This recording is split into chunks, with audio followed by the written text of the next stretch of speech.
Welcome to MayfiDav TV. You are highly welcome. Please kindly subscribe, like and share this video. Thank you. Burkina Faso's 35-year-old president, Ibrahim Traore, is boldly defying the long-standing notion among African leaders that one must be wealthy to command respect from their people and the global community. It's extremely uncommon to witness an African president leading a modest lifestyle, particularly when their country is grappling with economic challenges. Many African leaders own luxurious cars, reside in opulent mansions, wear expensive custom-made suits, and even travel in lavish private jets, seemingly unconcerned about the plight of their people. In stark contrast to these extravagant lifestyles, Ibrahim Traore, president of Burkina Faso, chooses not to prioritize luxury.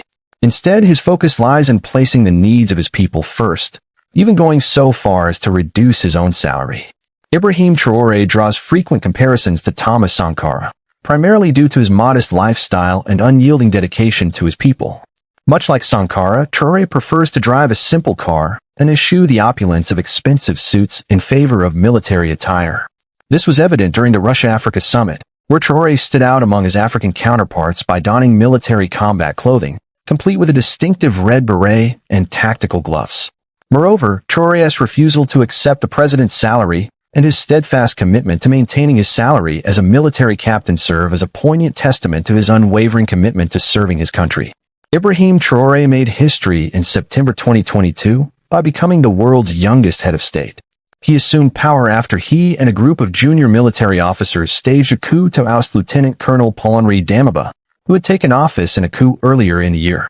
Traore justified their actions by stating in a televised address on October 1, 2022, that Damiba had failed to effectively address the ongoing issue of insurgency. Damiba was displaced by Traore, who, despite being 7 years his junior and occupying a lower position in the military hierarchy, held the rank of captain. In the French military structure adopted by Burkina Faso, ranks above captain include commandant, lieutenant colonel, and colonel. Traore's rapid ascent may have been perceived as meteoric by many within military circles, but was anticipated following service in junior roles within Burkina Faso's military. Traore's career trajectory notably advanced in 2014, with his deployment to Mali as part of the United Nations peacekeeping mission MINUSMA. Testimonies from fellow soldiers within Burkina Faso's military have previously underscored Traore's valor during his deployment to Mali, particularly in overcoming a daunting complex attack by militant extremists in the northern Timbuktu region at the age of 26. In addition to his service in Mali, Traore played a prominent role in combating insurgency in Burkina Faso between 2019 and 2022, culminating in his promotion to the rank of captain in 2020. Ibrahim Traore's administration has also made significant strides in improving infrastructure. Recognizing that well-developed infrastructure is critical to economic growth and social well-being, his government has prioritized the construction and maintenance of roads, bridges, and public transportation systems. These improvements are designed to enhance connectivity, reduce travel times, and facilitate trade within the country and with neighboring nations. In urban areas, efforts have been made to upgrade water and sanitation systems, ensuring that residents have access to clean water and improved hygiene. Traore's commitment to transparency and good governance has led to the implementation of rigorous anti-corruption measures. His administration has established independent bodies to investigate and prosecute corruption cases, ensuring that public officials are held accountable for their actions. These measures have helped to restore public trust in government institutions and have created a more transparent and fair political environment. In the agricultural sector, Traore has introduced policies to support small-scale farmers and improve food security.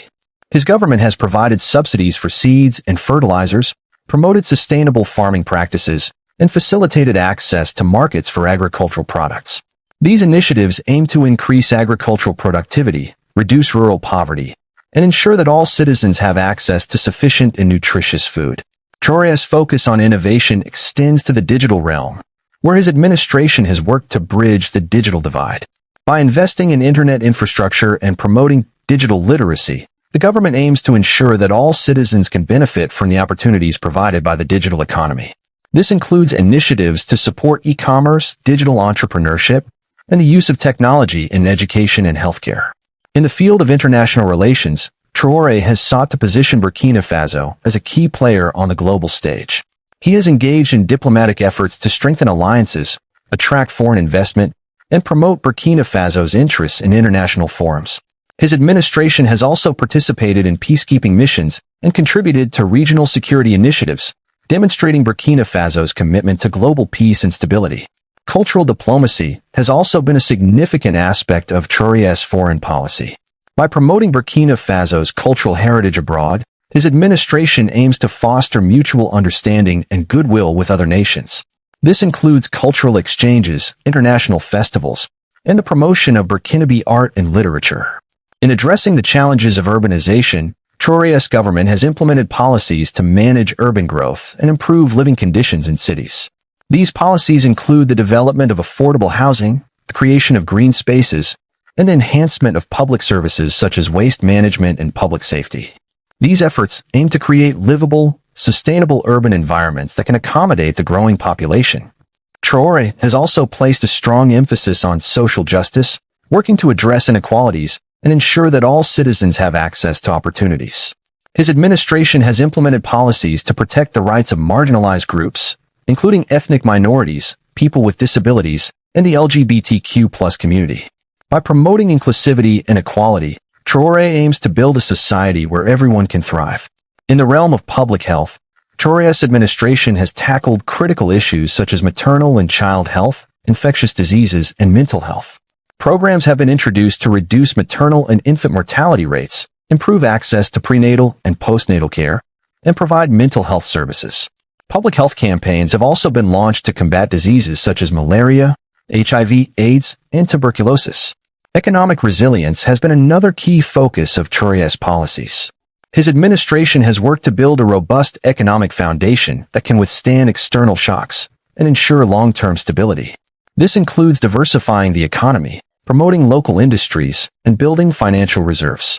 By creating a more resilient economy, Traoré aims to protect Burkina Faso from global economic fluctuations and ensure sustainable development. Traoré's leadership is also marked by his efforts to foster a sense of national unity and pride. Through initiatives that celebrate Burkina Faso's history, culture, and achievements, his administration has worked to strengthen the national identity and promote social cohesion. These efforts include national holidays, public celebrations, and educational programs that highlight the country's rich heritage.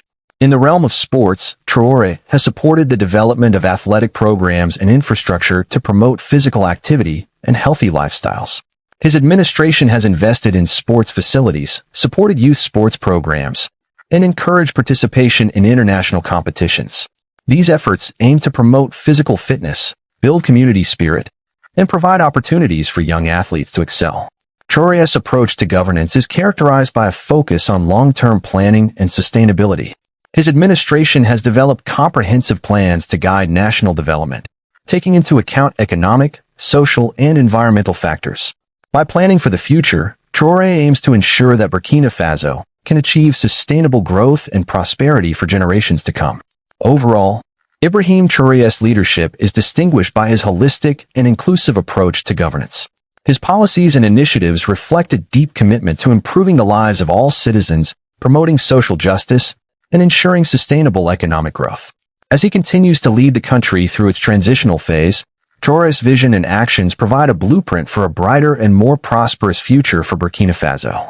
Consequently, they inadvertently portray us as individuals who do not uphold human rights, stated Traoré. We, as leaders of African nations, must refrain from behaving like puppets manipulated by external forces. We must prioritize our sovereignty and act in the best interest of our people, he added. Traoré strongly criticized African presidents who appear content to accept handouts. He specifically addressed President Vladimir Putin's announcement on July 27, in which he pledged to send free grain to Africa. Traoré expressed gratitude for the gesture, but used it as an opportunity to convey a message to African heads of state. He emphasized the need for African leaders to prioritize achieving self-sufficiency in food production and supply for their people. Traoré urged them to learn from the successes of other nations in achieving this goal. He stressed that at the next forum, African leaders should not attend without having taken concrete steps to ensure the food security and self-sufficiency of their nations. Traoré's statements drew comparisons to those articulated in the early 1980s by the esteemed Thomas Sankara, who, like Traoré, assumed the presidency of Burkina Faso through a coup. Leaving aside Ibrahim Traoré's early life, Let us now shift our focus to Traoré's achievements. It is an indisputable reality that Ibrahim Traore is amassing a substantial degree of trust and backing within Burkina Faso and across the African continent in comparison to other African leaders. Just a few days prior, a multitude of citizens engaged in demonstrations advocating for an extension of Ibrahim Traoré's transitional tenure, which was originally slated to conclude in July. Subsequently, a recent charter has been ratified, permitting Burkina Faso's military leader to prolong their authority for an additional 5 years. Following the endorsement of the new charter subsequent to national deliberations on Saturday, May 25th, the deliberations convened in the capital city of Ouagadougou encompassed representatives from civil society, security forces, and transitional legislators, albeit with limited involvement of political parties in the process. Even after the signing of the new charter, many citizens were left unsettled. While decision-makers debated inside the conference hall about extending the transition, a group of impassioned youth gathered outside, fervently advocating for Captain Traoré to lead Burkina Faso for the next 10 years. This fervent display of confidence in Traoré's leadership underscores the deep-seated divisions and complexities in the public sentiment regarding the nation's future trajectory. Ibrahim Traoré has been recognized for his practical approach to political ideology.